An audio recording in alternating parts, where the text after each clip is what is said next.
میں تو جب بھی سورہ یوسف پڑھتا ہوں نا جی تو دل کی دھڑکن تیز ہو جاتی ہے، رکت طاری ہو جاتی ہے۔ یہ ایک ایسی صورت ہے جتنی بار آپ اسے سنیں تو آپ ایک وکھرے جہاں میں داخل ہو جاتے ہیں۔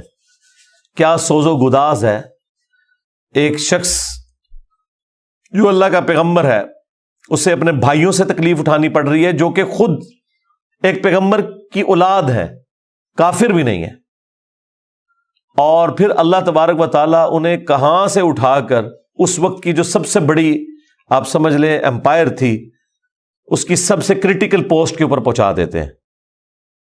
اور بیسیکلی اس میں نبی الاسلام کو بھی تسلی تھی کہ آج تو آپ کو مشرکین عرب کی تکلیفیں اٹھا کر مکے سے مدینے ہجرت کرنی پڑ رہی ہے، لیکن ایک دن آئے گا کہ آپ فاتح کی حیثیت سے مکے میں واپس آئیں گے۔ جس طرح آپ کے قبیلے کے لوگوں نے، قریش نے، جو اعلان نبوت سے پہلے آپ سے اتنی محبت کرتے تھے کہ آپ کو صادق اور امین کہتے تھے، اس لیول پہ آپ سے دشمنی نبھائی کہ آپ کو اپنا علاقہ چھوڑنا پڑ گیا۔ ایک دن آئے گا انہی لوگوں میں آپ فاتح بن کر آئیں گے اور اس وقت آپ بادشاہ ہوں گے، اللہ کے خلیفہ ہوں گے، اختیار آپ کے پاس ہوگا۔ جس طرح کہ یوسف علیہ السلام کو ان کے بھائیوں سے تکلیف پہنچی اور انہوں نے ان کو بیچ دیا، وہ غلامی کی زندگی انہیں گزارنی پڑی، اس کے بعد جیل کی زندگی، اور الٹیمیٹلی اللہ تعالیٰ نے انہیں مصر میں آپ سمجھ لیں بے تاج بادشاہی بنا دیا۔ لیکن وہاں پہ بھی اینڈ رزلٹ کیا نکلا؟ لا تثریب علیکم اليوم، آج کے دن میں تم پہ کوئی گرفت نہیں کروں گا۔ اور یہاں پر بھی نبی علیہ السلام بھی جب آپ کو پتا ہے مکے میں داخل ہوئے تو آپ نے وہی الفاظ دہرائے جو یوسف علیہ السلام نے دہرائے تھے، لا تثریب علیکم اليوم، آج میں تم پہ کوئی گرفت نہیں کروں گا۔ یار یہ اخلاقیات پیغمبروں کے ہی ہوتے ہیں، یہ حوصلہ پیغمبروں کے اندر ہی ہوتا ہے۔ اللہ تعالیٰ ایک خاص انہیں یہ ملکہ دے دیتا ہے، وہ اپنے نفس پر اتنا قابو پا لیتے ہیں کہ اپنے دشمنوں کے لیے اتنا نرمی کا رویہ تمام اختیار کے باوجود، یہ نبیوں کا ہی خاصہ ہے۔ اللہ تعالیٰ ہمیں بھی اس طرح کے اخلاق میں سے حصہ عطا فرمائے، آمین۔ اچھا، ایران والوں نے یوسف علیہ السلام کی پوری یہ جو بایوگرافی سورہ یوسف میں آئی ہے، اس کے اوپر ایک تفصیلی فلم 45 اقساط کے اوپر بنائی ہے فارسی زبان کے اندر، اور کئی زبانوں میں اس کی ڈبنگ ہو چکی ہے۔ عربی کے اندر ہو چکی ہے ڈبنگ، اردو زبان کے اندر پیغام والے جو ہیں کراچی کے پروفیشنل ڈبنگ انہوں نے کی ہے۔ آپ کو لگتا ہی نہیں ہے اردو میں فلم بنی ہے یا فارسی میں، اتنی پروفیشنل اس کی ڈبنگ ہے۔ اس میں انہوں نے وہ پورے حالات و واقعات فلمائے ہیں اور آپ کو اس زمانے میں پہنچا دیا ہے۔ آپ یوسف علیہ السلام کے جو قید کے سال ہیں نا، وہ آپ کو بس وہ اس فلم کو دیکھ کے اندازہ ہوگا کہ یہ کیا تکلیف ہے جو انہوں نے کاٹی ہے، اور ایک چھوٹے سے بچے نے جو تکلیفیں اپنے بھائیوں سے کاٹی، ایسا بچہ کہ جس کی ماں بھی فوت ہو چکی ہے۔ میں کہتا ہوں نہیں، وہ فلم تو آپ جتنی بار دیکھیں، وہ ڈرامہ سیریل، انسان کے آنسو نہیں رکتے جس پرفیکشن کے ساتھ انہوں نے اسے فلمایا، اور ریالٹی تو اس سے بھی زیادہ دردناک ہوگی۔ تو ظاہر ہے اب یہ ایک فلم بن چکی ہے، اور میں نہیں سمجھتا کہ وہ مسلمان جو روزانہ ہالی ووڈ یا بالی ووڈ کی فلمیں دیکھ کر سوتے ہیں، ان سے یہ ڈرامہ سیریل مس ہو جائے، انہیں ضرور دیکھنی چاہیے۔ اور توحید جس طریقے سے انہوں نے اس میں بیان کی ہے، کمال کی توحید بیان کی ہے۔ چند ایک جگہوں پہ آپ کو اختلاف ہو سکتا ہے، لیکن اوورآل جس طریقے سے انہوں نے اسے فلمایا، ایک صحیح ایمان جو ایک مسلمان کے دل میں جاگزی ہونا چاہیے، وہ انہوں نے واقعی اس کے اندر فلما دیا۔ میں شروع میں ایک بلو پرنٹ کے طور پر سورہ یوسف میں جو یوسف علیہ السلام کی بایوگرافی آئی ہے وہ بیان کر دیتا ہوں، مختصر سی، تفصیلی میں نہیں کروں گا تاکہ آپ کا ٹیسٹ خراب نہ ہو۔ پھر آپ جب ان آیات سے گزریں گے تو آپ اس ٹیسٹ کو فیل کریں گے۔ یوسف علیہ السلام چونکہ حضرت یعقوب علیہ السلام کے بیٹے تھے، اور ظاہر ہے کہ ان کی لیگیسی کو آگے کسی نے تو لے کے چلنا تھا۔ یوسف علیہ السلام کہ 11 بھائی تھے، ان میں سے ایک بنیامین تھے، جو ایسے بھائی تھے کہ ماں اور باپ دونوں کامن تھے، اور باقی جو 10 بھائی تھے وہ دوسری والدہ سے تھے ان کے، وہ خالہ بھی لگتی تھی ان کی، یوسف علیہ السلام کی، اور ظاہر ہے کہ ماں بھی تھی کیونکہ ان کے والد نے ان سے نکاح کیا ہوا تھا۔ 10 بیٹے اس ماں سے تھے، 2 یہ تھے، اور آپس میں ان کا ایک حسد والا معاملہ ہو گیا شیطان کی وجہ سے، ظاہر ہے کہ اب باپ کی لیگیسی کو کس نے آگے لے کے چلنا ہے، وہ ظاہر ہے وہ تو باپ نے تو ڈیسائیڈ ہی نہیں کرنا، وہ تو اللہ نے ڈیسائیڈ کرنا ہے۔ اب یوسف علیہ السلام کو اللہ تعالیٰ نے ایک خواب دکھایا، اور خواب انبیاء کے حق میں وحی الہی ہوتا ہے۔ بخاری مسلم میں حدیث ہے کہ خواب نبوت کا 46واں حصہ ہے۔ حضرت ابراہیم علیہ السلام کو بھی خواب میں ہی دکھایا گیا تھا، سورہ صافات میں آتا ہے کہ میں اپنے بیٹے کی قربانی کر رہا ہوں، اسی لیے انہوں نے اسے ایگزیکیوٹ کرنے کی کوشش کی، اور اللہ تعالیٰ نے فدیہ بھیج دیا، لیکن ایگزیکیوٹ اتنی بڑی ایکٹیویٹی کو کرنا کہ بیٹا قربان کرنا، اسی لیے تھا کہ وہ وحی الہی تھا۔ یوسف علیہ السلام کو اللہ تعالیٰ نے چھوٹی عمر کے اندر ہی 10-12 سال کی عمر میں ہی یہ خواب دکھایا کہ 11 ستارے اور سورج اور چاند انہیں سجدہ کر رہے ہیں۔ اس خواب کا ذکر انہوں نے اپنے والد سے کیا۔ ظاہر ہے اس زمانے میں تو والد ہی ڈائریکٹ ٹریننگ کیا کرتے تھے اپنی اولاد کی، اور ایک بڑی فرینکنس ہوتی تھی، اور پھر نبی کی اولاد۔ حضرت یعقوب علیہ السلام کو پتہ چل گیا کہ میری اس نبوت کا وارث اب یہ ہونے والا ہے، یعنی 12 بچوں میں سے اس کے سر کے اوپر یہ تاج نبوت سجنا ہے۔ تو ظاہر ہے باقیوں نے تو حسد کرنا ہے، حسد تو آ ہی جاتا ہے، آدم علیہ السلام کے بیٹوں میں آیا تھا، تو یہ اولاد آدم والا ہی معاملہ ہے۔ بہرحال وہ حسد آیا۔ حضرت یعقوب علیہ السلام نے یوسف علیہ السلام سے کہا تھا کہ اس خواب کا ذکر تم نے اپنے بھائیوں سے نہیں کرنا، ورنہ وہ تمہارے خلاف کوئی نہ کوئی چال چلیں گے۔ لیکن بہرحال یہ خواب والی بات کسی طریقے سے لیک ہو گئی، یوسف علیہ السلام نے تو نہیں کی، لیکن شاید آپ کی بیوی نے سنی اور انہوں نے باقی بیٹوں تک بات پہنچا دی۔ بہرحال کچھ ہوا ایسا معاملہ، اور ان کو اس اعتبار سے بھی اشارے مل گئے کہ یوسف علیہ السلام کے ساتھ زیادہ برتاؤ ایکسٹرا آرڈنری کرتے تھے یعقوب علیہ السلام، کیونکہ انہیں پتا تھا کہ یہ اللہ کے پیغمبر ہیں، اور انہوں نے اس توحید کی دعوت کو میرے بعد آگے لے کر چلنا ہے۔ حضرت یعقوب علیہ السلام کے جو باقی بیٹے تھے 10، 11واں تو خیر وہ چھوٹا تھا، وہ ان کا چھوٹا بھائی تھا، اس کے ساتھ تو مسئلہ کوئی نہیں تھا۔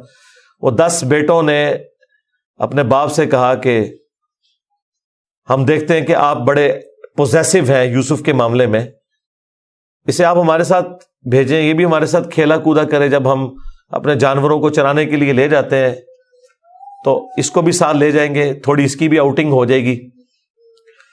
تو حضرت یعقوب علیہ السلام کو یہ بات کلک کر گئی کہ یہ کچھ کرنا چاہتے ہیں، ان کو تو اندازہ ہی نہیں تھا کہ اتنی بڑی آزمائش ان کا انتظار کر رہی ہے۔ یار 40 سال کی جدائی آپ امیجن کریں، اور قرآن میں آیا کہ وہ نابینا ہو گئے تھے رو رو کے، اس تکلیف سے وہ گزرے۔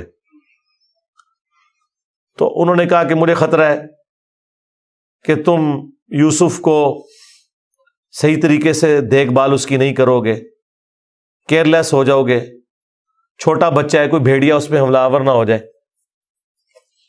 انہوں نے کہا ہمارے ہوتے ہوئے 10 بھائی جس کے ہوں تو پھر تو ہم پھر نام کے ہی جوان ہوئے۔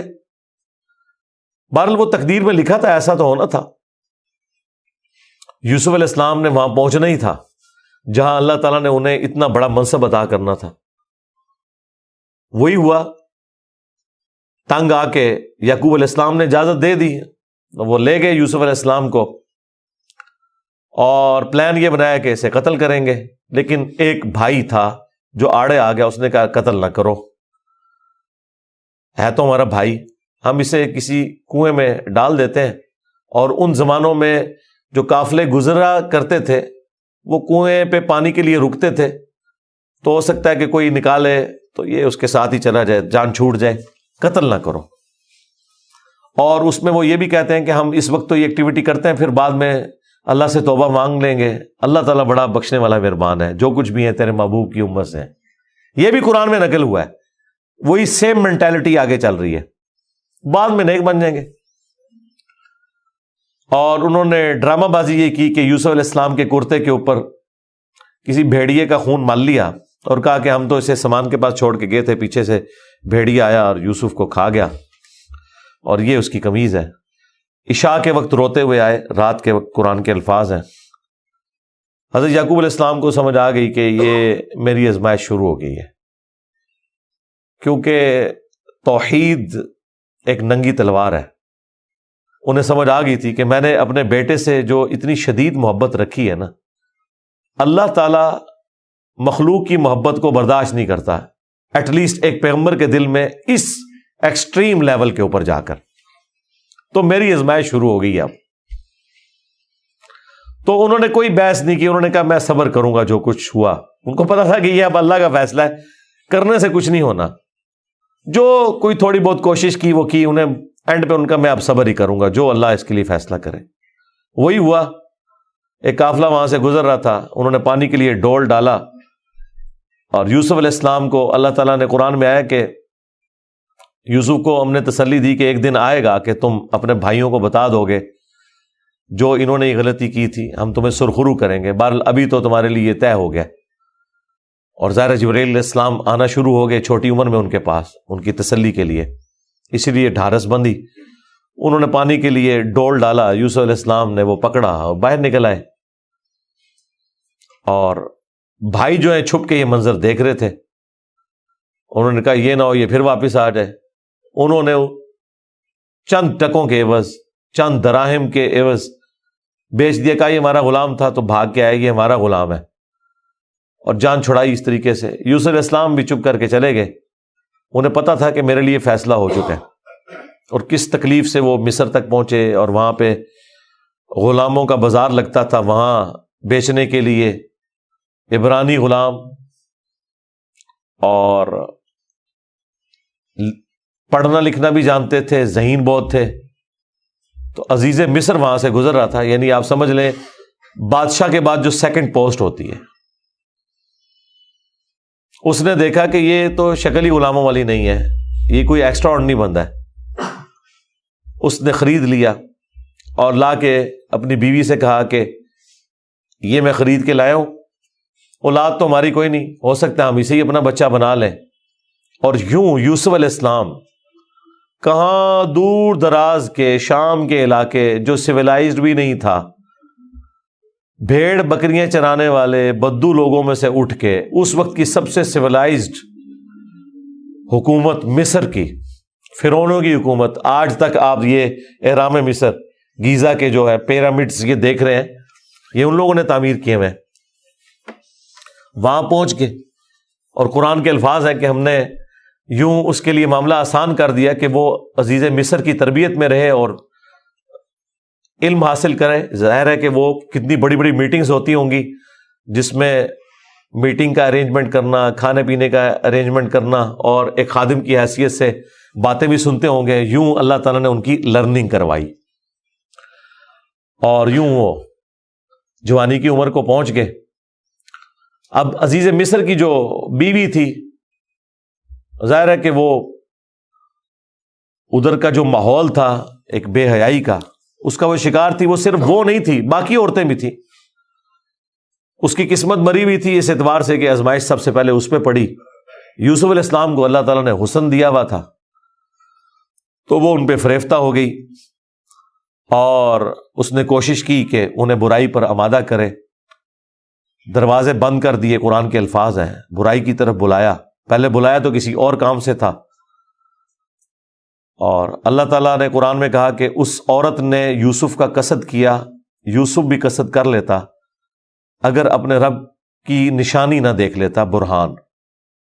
اور وہ نشانی قرآن میں نقل نہیں ہوئی، اسرائیلی روایتوں میں ملتا ہے کہ ان کو ان کے والد یعقوب علیہ السلام کی شبیہ دکھائی گئی، جو کہ یوں انگلی سے اشارہ کر رہے تھے کہ بیٹا یہ کام نہیں کرنا، اس طرف نہیں آنا۔ تو وہ بچ کے، ظاہر ہے اللہ نے فرمایا کہ یہ ہمارے مخلص بندے تھے، یعنی مخلص چنے ہوئے. ایک لفظ ہے مخلص جو اخلاص شو کرتا ہے، ہم مخلص ہونے کی کوشش کرتے ہیں، لیکن مخلص پیغمبر ہوتے ہیں جنہیں اللہ اپنے لیے خالص کر لیتا ہے. اللہ نے کہا ہم نے بچایا، یعنی انبیاء بھی جو بچتے ہیں نا برائیوں سے، وہ اللہ کی مدد کی وجہ سے. بہرحال اس تکلیف سے وہ گزرے. خبر لیک ہو گئی، کیونکہ جب اس نے قصد کیا تو یوسف علیہ السلام بھاگے. اللہ تعالیٰ نے معجزانہ طور پر وہ دروازے کھول دیے، اور یہ سین جس طریقے سے انہوں نے فلمایا ہے پہنچا دیا جی انہوں نے اس جگہ پہ، اس فلم کے اندر ایران والوں نے. بہرحال قرآن کے الفاظ ہیں، جب وہ دروازے کے اوپر پہنچے تو وہاں سے عزیز مصر آ گیا، اور پیچھے عورت بھی ہے تو اسے بھی شک پڑ گیا. وہاں پہ کوئی سیانہ بندہ تھا جس نے کہا کہ یہ دیکھو کہ اگر یوسف کی قمیض آگے سے پھٹی ہوئی ہے تو یوسف جو ہے وہ مجرم ہے، اور اگر یہ پیچھے سے پھٹی ہوئی ہے تو پھر وہ عورت مجرم ہے. کیونکہ یوسف علیہ السلام بھاگے تھے، اس نے پیچھے دوڑ لگائی ان کو پکڑنے کے لیے، تو پیچھے سے قمیض پھٹی ہوئی تھی اور وہ پیچھے سے پھٹی نکلی. ایران والوں نے فلم میں یہ فلمایا کہ وہ ایک شیرخوار بچہ بول اٹھا، لیکن یہ دور کی بات ہے. اگر یہ واقعہ ہوا ہوتا تو سارے کے سارے یوسف علیہ السلام کو اسی وقت نہ مان لیتے کہ یہ تو کوئی عام انسان نہیں ہے. مجھے لگتا ہے کوئی سمجھدار آدمی تھا جس نے یہ مشورہ دیا، اور یہ لاجیکل بھی تھا. تو عزیز مصر کو پتہ چل گیا کہ اس عورت کی چال ہے، پھر بھی وہ باز نہیں آئی. جب اس کی خبر لیک ہوئی تو اس نے کہا میری تو دم کٹ گئی ہے، میں اب ساری عورتوں کی دم کٹواؤں گی. اس نے وہ جتنی بڑے اشرافیہ وہاں مصر کا تھا ان ساری عورتوں کو دعوت پہ بلایا، اور سب کے ہاتھ میں ایک ایک چھری دے دی، قرآن کے الفاظ ہیں، اور ایک ایک سیب دیا، اور یوسف علیہ السلام کو کہا کہ ان عورتوں کے سامنے آؤ. تو قرآن کے الفاظ ہیں کہ جب یوسف علیہ السلام ان کے سامنے آئے تو عورتوں نے بے خیالی میں وہ کاٹتے ہوئے سیب کو اپنی انگلیاں بھی کاٹ لی. کاٹنے سے مراد یہ نہیں کہ وہ کٹ کے علیحدہ ہوگی، مراد یہ کہ اس پہ تھوڑا بہت زخم آیا. یہ اتنا نہیں ہے کہ وہ انگلیاں ٹوٹ ٹوٹ کے کوئی علیحدہ ہو گئی تھی، یا کوئی ساری عورتوں نے یہ سب کچھ کر لیا. ڈاکٹر سرار صاحب نے اس کی اچھی توجہ بیان کی ہے کہ ہو سکتا ہے کہ کسی عورت کی انگلی زخمی ہو، اور یوسف علیہ السلام جو کہ غلام تھے وہ اس کی طرف متوجہ ہوں کہ میں اس کو پٹی کر دوں یا اس کے لیے کچھ ارینجمنٹ کروں، تو باقی عورتوں نے یوسف علیہ السلام کو اپنی طرف اٹریکٹ کرنے کے لیے جان بوجھ کے خود ہی اپنی انگلی کاٹی ہو کہ تاکہ وہ متوجہ ہوں. کوئی بہرحال اس طرح کا سلسلہ ہوا ایک ایکسٹرا آرڈنری. اور جب یہ حالت ہوئی تو اس نے پھر کہا کہ ہاں یہ تھا جس کے لیے تم مجھے بات کر رہی تھی، تم لوگ بھی تو اس میں گرفتار ہو گئے. اور پھر اس کی ڈٹائی ہے، اس نے کہا کہ میں اسے برائی کی طرف بلا رہی ہوں، اگر اس نے یہ میری بات نہ مانی تو میں اسے جیل میں ڈلوا دوں گی. تو یوسف علیہ السلام نے دعا کی کہ یا اللہ مجھے جیل قبول ہے اس برائی کے عوض، کہ میں تیرا مجرم بنوں.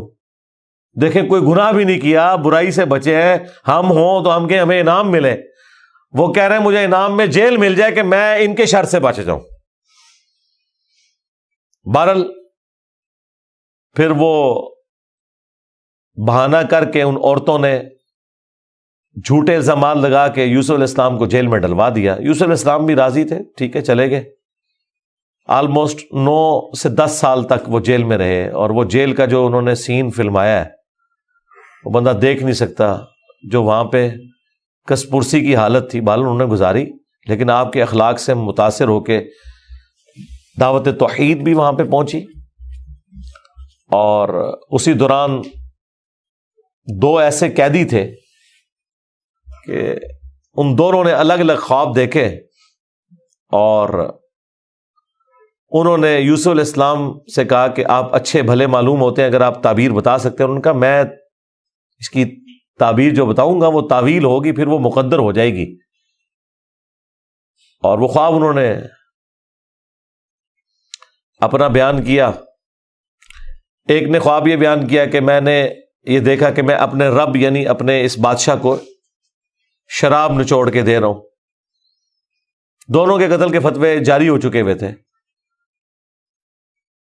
تو یوسف علیہ السلام نے اسے کہا کہ تم عنقریب چھوٹ جاؤ گے. دوسرے نے دیکھا کہ میرے سر کے اوپر روٹیوں کا ایک ٹوکرا ہے اور اس سے جانور پرندے کھا رہے ہیں، تو ان کا تم سولی دیے جاؤ گے اور تمہاری لاش سے جانور کھائیں گے. اور وہی ہوا. اور قرآن کے الفاظ ہیں کہ جسے نجات ملنے والی تھی اسے یوسف علیہ السلام نے کہا کہ جب تم چھوٹ جاؤ تو اپنے بادشاہ سے میرا ذکر کرنا کہ میرے ساتھ یہ زیادتی ہوئی ہے. لیکن قرآن کے الفاظ ہیں کہ شیطان نے وہ ذکر بھلا دیا. ظاہر ہے اللہ نے تو کوئی اور ہی فیصلہ کیا ہوا تھا. اور یوں آلموسٹ 9 سے 10 سال ان کے جیل میں کٹ گئے, یہاں تک کہ اس بادشاہ کا جو بیٹا ہے وہ تخت نشین ہوا اور اس نے خواب دیکھا. ظاہر بادشاہ کو اللہ تعالیٰ اس طرح کے خواب دکھایا کرتا تھا. مخلوقات کو دیکھنے کی ذمہ داری اللہ تعالیٰ نے بادشاہوں کے اوپر ہی رکھی ہوئی ہے جو ان کے انڈر رعایا ہے. کہ 7 دبلی پتلی گائے جو ہیں وہ نیل سے نکل کے 7 موٹی گایوں کو کھا رہی ہیں, اور 7 خشک بالیاں ہیں اور 7 جو ہیں وہ ہری بالیاں ہیں. اب یہ بڑا ایک ایکسٹراڈنری خواب تھا. اس نے اپنے وہ سارے تعبیر بتانے والے بلائے, سب کے سب عاجز آ گئے. تو وہ جو چھوٹ چکا تھا ایک قیدی, وہ بادشاہ کا بڑا قریبی تھا جو اسے شراب بنا کے دیتا تھا, اسے یاد آیا کہ ہاں ایک شخص قید میں ہے. اور یاد کب آیا دیکھیں 9-10 سال کے بعد. اس نے کہا میں ایک ایسے شخص کو جانتا ہوں کہ جو آپ کو اس کی تعبیر بتائے گا.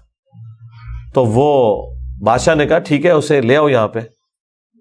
یوسف علیہ السلام نے تعبیر بتا دی جو باقی معبر نہیں بتا سکے. بادشاہ کو بھی لگا یہ تعبیر اسی طریقے سے ہے کہ 7 خوشحالی کے سال آئیں گے اور اس کے بعد 7 سال آئیں گے 7 ایئرز قحط سالی کے, جس میں آپ یہ والا غلہ جو سٹور کیا ہوگا وہ استعمال کریں گے, اور پھر اس کے بعد بارش ہوگی. 7 سال تک بارش نہیں ہوگی.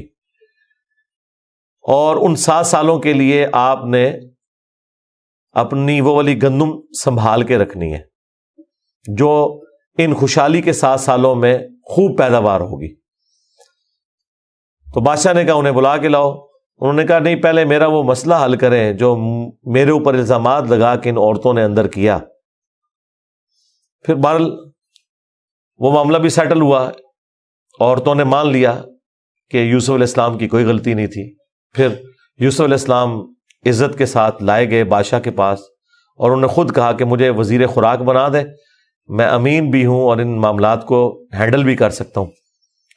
پھر انہوں نے جس طریقے سے ان معاملات کو ہینڈل کیا اور کہا کہ آپ نے گندم کے دانوں کو بالیوں سے باہر نہیں نکالنا. یہ سٹوریج کا طریقہ بھی یوسف علیہ السلام کو اللہ تعالیٰ نے سکھایا. یوں گندم خراب نہیں ہوتی, سال ہر سال آپ استعمال کر سکتے ہیں. آج بھی گندم اسی طریقے سے سٹور ہوتی ہے.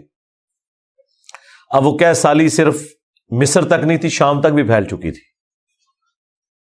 اور وہی بھائی بالآخر گندم کی تلاش میں مصر آئے. انہیں تو پتہ ہی نہیں تھا کہ ان کا بھائی یہاں کا بے تاج بادشاہ بن چکا ہے. یوسف علیہ السلام نے انہیں پہچان لیا. ان تو سوچے نہیں تھا کہ یہ سب کچھ ہوا. کوئی اس وقت انٹرنیٹ کوئی اس طرح کی تو چیز ہے ہی نہیں تھی. تو یوسف علیہ السلام نے انہیں غلہ دیا اونٹ بھر کے, اور جاتے ہوئے خادمین کو کہا کہ ان کی جمع پونجی بھی آپ نے ان کے اسی سامان کے اندر رکھ دینی ہے تاکہ یہ متاثر ہوں اور اگلی دفعہ پھر آئیں. اور پھر ان سے انٹرویو کیا تو انہوں نے کہا ہمارے تو اس طرح بھائی ہیں, ایک بھائی ہے وہ ہمارے والد صاحب تو اس کو اپنے سے جدا نہیں ہونے دیتے, اس کے اندر وہ اپنے اس بیٹے کو تلاش کرتے ہیں جسے بھیڑیا کھا گیا تھا, اور وہ بیٹا سامنے تھا. یوسف علیہ السلام کے بارے میں اللہ تعالیٰ فرماتا ہے کہ یوسف علیہ السلام یہ باتیں سن رہے تھے اور دل ہی دل میں کہہ رہے تھے کہ تم ظالم ہو, لیکن اللہ کی طرف سے اجازت نہیں تھی. ان کا اچھا پھر تم دیکھ رہے ہو اس بھائی کا بھی سامان میں تمہیں دیتا ہوں, اگلی بار اس بھائی کو ساتھ لے کے آؤ گے ورنہ میں تمہیں سامان نہیں دوں گا. ظاہر کسی بہانے سے تو بلانا تھا نا. اور واپس جب پہنچے انہوں نے دیکھا یہ تو اتنا فیاض بادشاہ ہے, اس نے تو ہماری وہ جمع پونجی جو بھی تھا, کوئی کاٹن لے کے گئے تھے, اس وقت تو بارٹر سسٹم ہوتا تھا نا, وہ واپس کر دی ہے. تو اپنے والد سے کہا کہ آپ اپنا وہ بیٹا بھی بھیجیں, وہ تو بڑا اچھا بادشاہ ہے. تو ان کا نا ایک دفعہ تم اسی کے بھائی کو لے گئے تھے وہ واپس نہیں آیا, اس کو تو میں اب الگ نہیں کروں گا. ان کا ابا جی پھر بھوکے ہی مریں گے. آپ کون سے شیخ عبد القادر جیلانی ہے کہ آپ نگاہ مار کے یہ کچھ کر لیں گے؟ ہاں تو اور کیا, گندم کے لیے انبیاء ان کی اولادیں اور یہ تو ہمیں سکھاتے ہیں کہ جی بڑے سے بڑا غوث قطب ابدال کسی صحابی کے پاؤں کی خاک بلکہ گھوڑے کے قدموں کی خاک نہیں ہے. تو قرآن میں تو کچھ اور ہی مل رہا ہے. اب بڑی فاقے آ رہے ہیں کہ کیا کریں. ان کا ٹھیک ہے بس دوسرا بھی اب دیتا ہوں. اور پھر اس میں انہوں نے ایک جملہ بولا کہ قریب ہے کہ اللہ تعالیٰ مجھے میرا یوسف بھی واپس کر دے. انہیں پتا چل گیا کہ ابھی بھی میری آزمائش باقی ہے. میں نے یوسف کو بنیامین میں تلاش کرنا شروع کر دیا تھا. ابھی بھی وہ والی کامل توحید جو اللہ کو ریکوائرڈ ہے نا,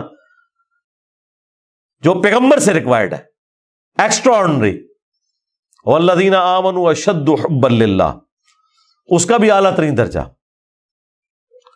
تو انہوں نے کہا بہرحال مجھ سے پکا عہد کرو کہ اس بھائی کو واپس لے کے آؤ گے یہاں تک کہ سارے قتل ہو جاؤ, پھر تو معافی ہے, ادروائز تم لوگ زندہ واپس آئے اور اس کو نہ لائے میں تمہیں معاف نہیں کروں گا. ان کا جی ابا جی عہد کرتے ہیں جی, بے فکر ہو جائیں آپ, ایسے ہی ہوگا. لے گئے. اب وہاں تو یوسف علیہ السلام نے پلان کیا تھا. جاتے ہی انہوں نے بنیامین کو تو اپنے پاس بلا کے کہا کہ میں تیرا وہ گم شدہ بھائی یوسف ہوں. بلکہ ان کی نظر میں تو وہ سمجھ لیں فوت ہی ہو چکے تھے. اور کہا کہ اپنے بھائیوں کو نہیں بتانا تم نے, میں ایک طریقے سے تمہیں یہاں روکوں گا کیونکہ بادشاہ کے قانون میں تمہیں روک نہیں سکتا.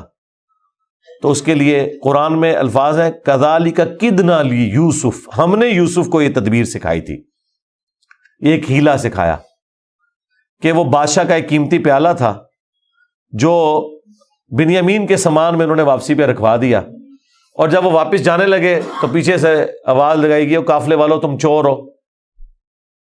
اور یوسف علیہ السلام کو پتا تھا کہ بنی اسرائیل میں چوری کی سزا یہ ہے کہ وہ شخص پھر غلام بن جاتا ہے جس کی اس نے چوری کی ہوتی ہے. ان کا بتاؤ اگر کوئی چور نکلا, ان کا جس کے سامان میں نکلا وہ آپ رکھیں اس بندے کو. تو انہوں نے مختلف جگہ سے شروع کیا, بنیامین سے سٹارٹ نہیں کیا ورنہ تو پلان ڈسکلوز ہو جاتا. الٹیمیٹلی بنیامین کے سامان میں سے نکلا. تو انہوں نے کہا ہاں اس کا بھائی بھی اسی طرح چور تھا, اندازہ کریں ہر جگہ وہ ٹھونگ مارتے سن نال نال. تو اچھا یہ پھر ایران والوں نے اس فلم میں کھولا ہے کہ وہ کس چوری کی طرف اشارہ کر رہے تھے. وہ یوسف علیہ السلام سے ان کی پھوپھی بڑی محبت کرتی تھی, وہ لے گئی تھی اور وہ ان کو اپنے پاس رکھنا چاہتی تھی. تو انہوں نے کہا کہ میرا فلاں قیمتی کپڑا جو ہے وہ چوری ہو گیا ہے, حالانکہ وہ چوری نہیں ہوا تھا. اور وہ یوسف علیہ السلام کے سامان سے انہوں نے ریٹریو کیا, اور اس کے بدلے میں یعقوب علیہ السلام کو کچھ عرصہ اپنے اس بیٹے کو اپنی بہن کے پاس چھوڑنا پڑا. تو یہ ان کو کلک کر گیا آئیڈیا, یہی والا آئیڈیا انہوں نے اپنے بھائیوں کے اوپر بھی اپلائی کیا. اور ان کے بھائیوں کا بھی اشارہ اسی طرف تھا کہ اس نے تو بچپن میں اس کا بڑا بھائی بھی چور تھا, حالانکہ اس نے چوری نہیں کی ہوئی تھی, نہ ادھر چوری والا معاملہ تھا. بہرحال ان میں سے ایک بھائی نے کہا بھائی میں تو اب واپس نہیں جاؤں گا, میں تو ابے سے عہد کر کے آیا ہوں کہ بھائی میں تو اپنے بھائی کی یاد میں ادھر ہی رہوں گا جب تک کہ کوئی معاملہ نہ ہو. تم لوگ جاؤ نا ذرا اور جا کے ابا جی کو ساری صورتحال بتاؤ, اور بتاؤ کہ تمہارا یہ بیٹا چور نکلا ہے اور ہم لاکھ قسمیں کھائیں آپ نے ماننا نہیں ہے. تو وہ چلے گئے واپس. پھر حضرت یعقوب علیہ السلام نے ایک خط روانہ کیا, ریکویسٹ بھیجی عزیز مصر کو. انہیں تو نہیں پتا تھا کہ ان کا بیٹا ہی ہے, اور وہ بڑے دردناک انداز میں انہوں نے اس فلم میں فلمایا ہے. الٹیمیٹلی جب وہ اگلی دفعہ واپس آئے, انہوں نے کہا ہمارے ابا جی تو پہلے ہی نابینا ہو چکے ہیں, اب یہ 2 جدائیاں کیسے برداشت کریں گے, آپ رحم کریں, ہم پہ ترس کھائیں. پھر یوسف علیہ السلام نے کہا کہ تمہیں یہ ساری باتیں اس وقت نہیں یاد آئی, تمہیں یاد نہیں تم نے اپنے بھائی کے ساتھ کیا کیا تھا. تو وہ جب سٹوری انہوں نے بیان کرنی شروع کی تو انہیں پتا چل گیا کہ یہ وہی یوسف ہے. تو انہوں نے پوچھا آپ یوسف ہیں؟ ان کا ہاں, دیکھو اللہ نے مجھے کیا کچھ عطا کیا ہے. اور انہوں نے کہا کہ ہمیں معاف کر دیں. انہوں نے کہا لا تثریب علیکم اليوم, آج کوئی گرفت نہیں ہے. شیطان نے یہ ہمارے درمیان جدائی ڈالی تھی, کیونکہ اتنے بڑے منصب تک پہنچنے کے لیے تکلیف بھی تو کاٹنی پڑتی ہے نا. حسین بننا کوئی سوکھا تو نہیں ہے, جنتی نوجوانوں کا سردار بننا ہے تو پھر قربانی تو دینی پڑے گی, اور انبیاء کو یہ پتا ہوتا ہے کہ قربانی سے گزر کے ہی آپ مقام حاصل کرتے ہیں. انہوں نے کہا کہ یہ میری قمیض لے جاؤ, اللہ تعالیٰ نے وحی کے ذریعے مجھے بتائی ہے یہ بات, جا کے میرے والد کی آنکھوں پہ ملو, اللہ تعالیٰ ان کی بینائی کو واپس کرے گا. اور یوں وہاں سے ایک قاصد نکلا, وہ کرتا لے کے یوسف علیہ السلام کا. قرآن کے الفاظ ہیں, حضرت یعقوب علیہ السلام کہتے ہیں کہ اگر تم مجھے مفند نہ سمجھو, وہی المحند اور المفند, قرآن میں الفاظ ہیں یہ, یعنی یہ نہ سمجھو کہ میرا دماغ سٹھیا گیا ہے، تو مجھے تو یوسف کی خوشبو آ رہی ہے. اچھا یوسف کی خوشبو اس وقت نہیں آئی جب وہ بک کے جا رہے تھے، کیونکہ اللہ تعالیٰ نے پردہ ڈالا تھا. ادھر اللہ نے یوسف کی خوشبو، بہرحال وہی بشارت لے کے آیا، آنکھوں کو لگائی، بینائی واپس آ گئی، اور ساتھ خط آیا کہ اب آپ واپس آئیں، یہاں پہ میرے پاس آ جائیں اور بنی اسرائیل کو شفٹ کریں. وہ سارے ود فیملی وہاں شفٹ ہوئے.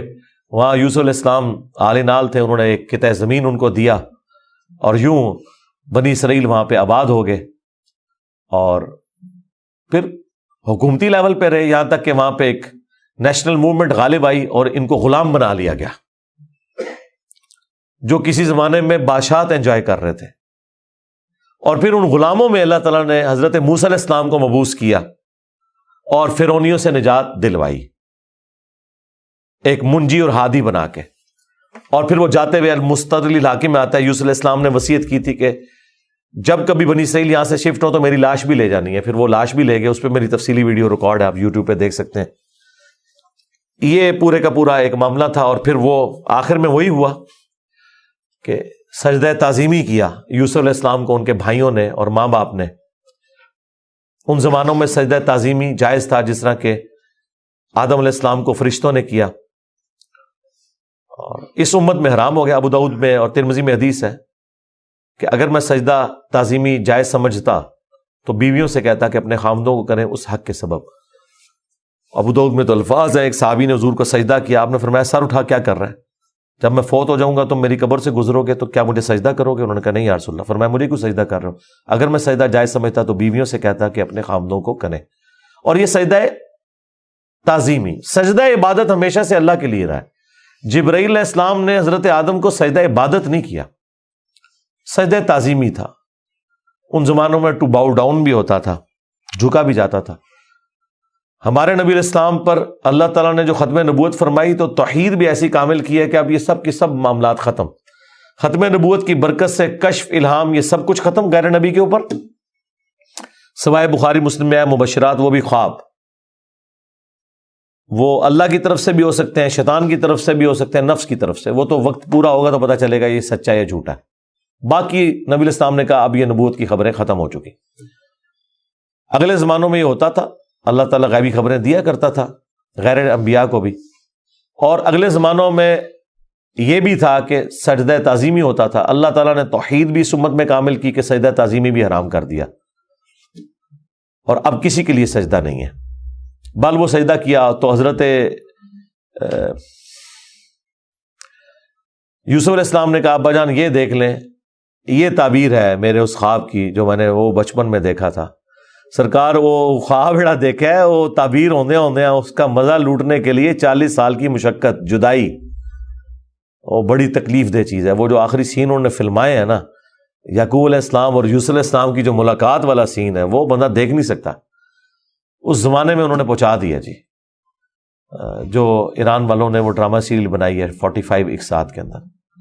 بہرحال الٹیمیٹلی اللہ تعالیٰ نے اس سے نبی علیہ السلام کو بھی بتایا کہ اگر آپ اس تکلیف سے گزر رہے ہیں نا تو یوسف علیہ السلام نے بھی تکلیف کاٹی. ہمارے نبی کی تکلیف پھر اس لیول پہ نہیں گئی. اللہ تعالیٰ نے 8 سال کے اندر ہی فتح مکہ کروا دیا. لیکن بہرحال انبیاء کو کیسی کیسی تکلیف اٹھانی پڑتی ہیں.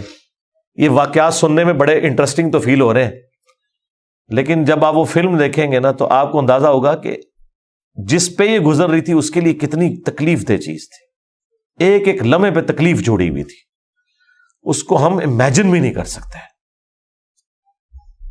آج بات کرنا آسان ہے. اللہ تعالیٰ نے انبیاء کرام علیہ السلام کو تکلیف سے گزار کر مرتبہ دینا ہوتا ہے. ہمارے نبی علیہ السلام کو بھی اللہ تعالیٰ نے اتنا جو اعلیٰ مقام عطا فرمایا تو اس کے اگینسٹ پھر انہیں تکلیف